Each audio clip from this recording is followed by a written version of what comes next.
On April 6, 1917, the United States entered World War I.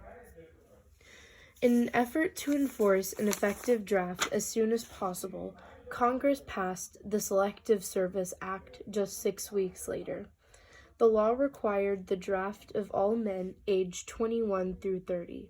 Yay, it's my 21st birthday! Congratulations. Join us in the trenches. Come. In total, the U.S. drafted 2.8 million young men to fight overseas over the course of the war, which ended a year later in 1918. At that time, Charles Schenck, a socialist, was convicted of violating the Espionage Act of 1917, which prevented those who weren't drafted from refusing to fight in the war, for distributing pamphlets encouraging people to resist the draft. The military works for the bourgeoisie. Dodge the draft. He appealed to the Supreme Court on the basis that his actions were protected by the First Amendment, as he was merely exercising his right to free speech. The court had to be responsive to the situation at hand, taking into account that the nation was currently in a state of war. Any obstruction to the draft posed a great danger to its domestic tranquility.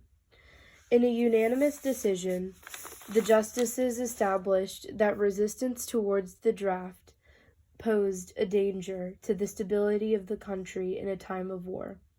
Freedom of speech granted by the First Amendment of the Constitution did not protect such acts.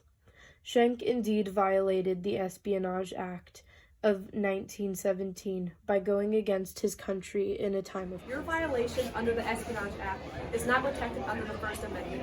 It is considered a clear and present danger and is comparable to shouting fire in a crowded theater. Please reconsider. No. This wasn't always about the First Amendment.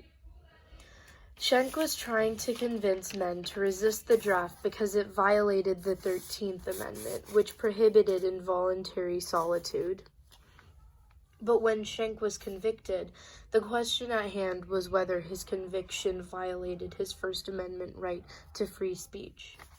The case established the significance of the Espionage Act of 1917, as well as exceptions to the First Amendment freedom of speech, pronouncing that the civil liberty is not absolute. This court case's decision was upheld in the case Debs v. United States, when Eugene Debs was convicted under the Espionage Act for giving a speech that encouraged draft dodging.